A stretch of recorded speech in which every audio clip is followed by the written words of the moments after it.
इसमें हल करेंगे हम कार्यपत्रक 81, 82, 83, 84, 85 का हल। आइए शुरू करें। इससे पहले आप चैनल पर नए हो तो सब्सक्राइब वाला लाल बटन दबाएं और सब्सक्राइब करें, जिससे कि आने वाले हल आपको मिलते रहें। निम्नलिखित गद्यांश को पढ़कर दिए गए प्रश्नों के उत्तर लिखें। 3 सहेलियां राधा, कविता और सूची श्रीनगर हवाई अड्डे से बाहर आई तो उनके टैक्सी ड्राइवर ने सलामे वालों को कहकर स्वागत किया। उनकी टैक्सी लेह लद्दाख के लिए रवाना हुई। लंबा सफ़र करते हुए वे कारगिल गोम्पा पहुंची। मोनेस्ट्री के भीतर प्रवेश करने से पहले कुछ लद्दाखी लड़कियों ने मुस्कुराते हुए एक हाथ आगे बढ़ाते हुए कहा, झूले झूले। वे तीनों समझ नहीं पाई और एक दूसरे का मुंह ताकने लगी। एक लद्दाखी लड़की ने कहा, झूले झूले का मतलब नमस्ते। तब तीनों ने मुस्कुराकर एक साथ कहा, झूले झूले। सलामे वालेकुम कहा था टैक्सी ड्राइवर ने। वे तीनों एक दूसरे का मुंह ताकती रह गई। क्योंकि वे झूले झूले का मतलब नहीं समझ पाई। टैक्सी रवाना हुई थी श्रीनगर से। हम एक दूसरे से मिलने पर एक दूसरे का अभिवादन करते हैं। आपके यहाँ पर स्थानीय भाषा में एक दूसरे को मिलने पर अभिवादन में क्या कहते हैं? राम राम या जय श्री कृष्णा। और भी आपके यहाँ कहते हो वो लिख सकते हैं। निम्नलिखित का मिलान करें। नमस्ते यानी झूले झूले, वृक्ष यानी पेड़, वायुयान यानी हवाई जहाज, सहेलियाँ यानी सखियाँ। पता करके लिखिए अन्य भाषाओं में लोग अभिवादन कैसे करते हैं। नमस्कार, सत श्री अकाल, जय श्री राधे, गुड मॉर्निंग। तमिल में वणक्कम, खम्मा गणी, जय जिनेंद्र आदि। जैसे लद्दाख में लद्दाखी, तो महाराष्ट्र में होंगे महाराष्ट्रियन, कश्मीर में कश्मीरी और राजस्थान में होंगे राजस्थानी। ये था कार्यपत्रक 81। कार्यपत्रक 82। दी गई कहानी को पढ़कर नीचे दिए गए प्रश्नों के उत्तर दीजिए। भावेश शाम होने से पहले अनिल और पंकज के घर पहुंच गया, लेकिन आशा और निर्मला नहीं आई। तीनों के पास साइकिलें थी। तीनों के पास की इमारतों का दौरा करने का फैसला किया। तीनों लकड़ी के पुल से गुजरते हुए भावेश सूखे पुल के ऊपर बीच में रुककर पुल को ऊपर से नीचे तक ध्यान से देखता रहा। पुल के नीचे पहले ईंटों का आधार दिया हुआ था, जो बहुत बड़ा और ईंटों का बनाया हुआ था। तीनों कुछ दूर आने के बाद एक खंडर पर रुके, जो काफ़ी पुराना था। उसकी ईंटें टूटी फूटी और बाहर निकल आई थी। वहीं पास में ईंट के भट्टे में कोई आग लगाकर ईंट पकाने की तैयारी में था। कोई ईंट बना रहा था, कोई उन्हें भट्टे में डाल रहा था। कोई मिट्टी लाता, कोई उसे गूंथता, कोई सूखी ईंट को सुखाकर भट्टे से ले जा रहा था। प्रश्न है नीचे। तीनों ने दौरा करके फैसला किया पास वाली इमारतों का। पुल के नीचे आधार दिया था ईंटों का। भावेश शाम होने से पहले किसके घर पहुंच गया? अनिल और पंकज के घर पहुंच गया था शाम होने से पहले ही। चौथा है, ईंटों के भट्टे में क्या क्या काम हो रहा था?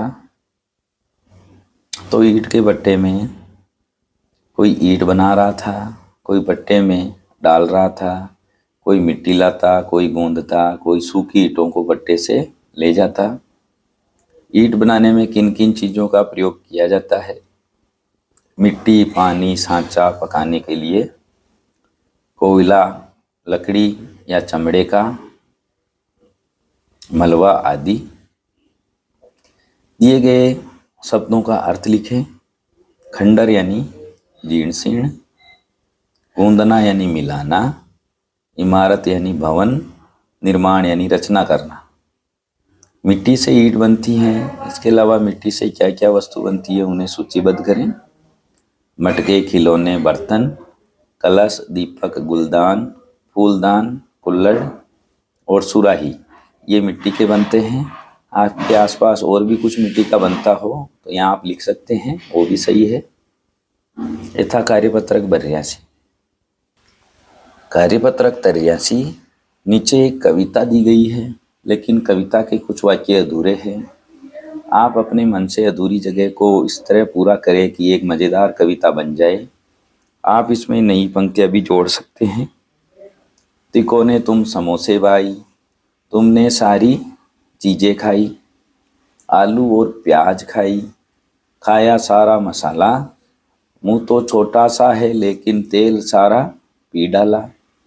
तिकोने तुम समोसे भाई, गर्मा गर्म खाया सब कुछ, चाय मांगते सब भाई, गर्मा गर्म खाया सब कुछ, फिर भी खूब खाया, सबके मुंह में आग लगाई, समझ न आई तेरी लीला, आनन फानन पचा लिया सब, खाई तुमने चटनी, तिकोने तुम समोसे भाई।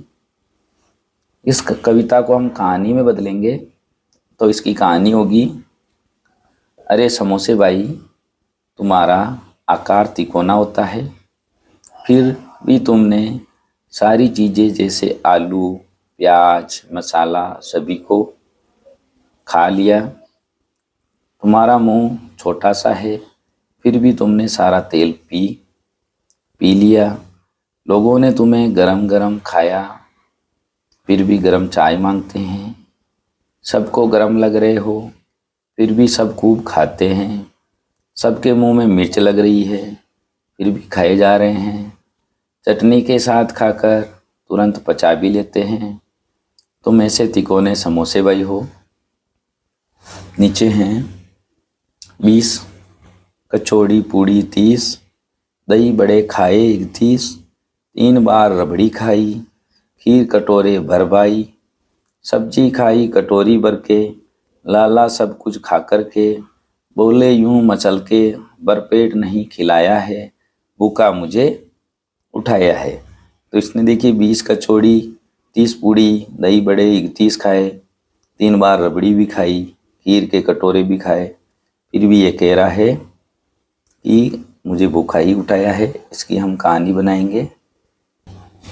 कहानी है, लाला खाना खाने बैठा तो उसने 20 कचौरी 30 पूड़ी खाई, 3 बार रबड़ी खाई, कटोरा भर के खीर खाई और कटोरी भरकर सब्जी खाई। तब भी लाला मचल रहे हैं और कह रहे हैं मुझे पेट भर खाना नहीं खिलाया, मुझे भूखा ही उठा दिया। ये था कार्यपत्रक 83, जिसमें हमने कविता को कहानी में रूपांतरण किया। आप भी इसको देखकर स्वयं भी रूपांतरण कर सकते हैं। कार्यपत्रक 84, उचित क्रिया शब्दों से वाक्य को पूरा करें। भैया आप मुझे जन्मदिन पर क्या दोगे? देना का होगा दोगे। रोहित जोर जोर से हंसना का हंसने लगा। विपिन कहानी पढ़ना का पढ़ रहा है। आराध्या सीढ़ियों से कूदना का कूद रहा है। आराध्य आंधी में पेड़ टूटना का टूट गया। दूसरा है, उचित क्रिया विशेषण का उपयोग करके वाक्य को पुनः लिखें। गाय बैठी है तो गाय धीरे से बैठी है। बच्चा सो रहा है, बच्चा आराम से सो रहा है। मुझे कुल्फ़ी खानी है, मुझे कुल्फ़ी ठंडी खानी है। चपरासी ने घंटी बजाई, चपरासी ने घंटी जोर से बजाई। इस वर्ग पहेली में क्रिया शब्द चुनकर लिखिए और किसी 4 शब्दों को वाक्य में प्रयोग करें। इसमें क्रिया शब्द ढूंढेंगे हम, जैसे सजाना, जाना, निकला, गाना, सुनाना, जीतना, दौड़, गरजना, बनाएगा, खेलेंगे। और नीचे 4 वाक्य हैं। मुझे अपने घर को सजाना पसंद है। हमारे विद्यालय की टीम जीत गई। बच्चे दौड़ रहे हैं। मोहन कविता सुना रहा है। ये था कार्यपत्रक 84 का हल। कार्यपत्रक 85 नीचे दिए गए पद्यांश को पढ़कर प्रश्नों के उत्तर दें। अंबर पर छा जाओ बादल, धरती सरस बनाओ बादल, रिमझिम राग सुनाओ बादल, नाचो बादल गाओ बादल, तुम जल के भरपूर खजाने, युग युग से जाने पहचाने, कालिदास के मेघदूत तुम, वर्षा ऋतु के अग्रदूत तुम। अब इसमें बादल के बारे में बताया है। बादल शब्द का पर्यायवाची है, तो बादल का पर्यायवाची होगा वारिद। सरस में से उपसर्ग लगा है, तो आप भी से उपसर्ग लगाकर 4 शब्द बनाइए। से उपसर्ग से बनेगा सजग, सफल, सपूत, सहपरिवार। कवि बादलों से क्या क्या कहने को कह रहे हैं? धरती को सरस बनाने के लिए, रिमझिम राग सुनाने के लिए, नाचने और गाने के लिए आदि। कवि ने बादलों को किन किन नामों से पुकारा है? कालिदास के मेघदूत, वर्षा ऋतु के अग्रदूत। इस कविता को उचित शीर्षक दीजिए। इस कविता का शीर्षक है बादल। रिक्तस्थान की पूर्ति उचित शब्द भरकर कीजिए। तुम जल के भरपूर खजाने, युग युग से जाने पहचाने। 7वां है, कवि कालिदास ने बादलों से संबंधित कौन सी पुस्तक लिखी? वो लिखी है मेघदूत। ये था कार्यपत्रक 81, 82, 83, 84, 85 का हल। और भी कार्यपत्रक देखने के लिए हमारे चैनल की प्लेलिस्ट में जाएं, वहाँ हमने सभी कार्यपत्रक के हल डाल रखे हैं। और प्लेलिस्ट का लिंक डिस्क्रिप्शन में भी है, और आप हमें कमेंट लिखकर प्लेलिस्ट का लिंक मांग सकते हैं, हम आपके कमेंट के नीचे डाल देंगे। और भी इसका हल आपको अच्छा लगा हो या हमारी मेहनत अच्छी लगी हो तो लाइक करें, शेयर करें, चैनल को सब्सक्राइब ज़रूर कर दें। धन्यवाद।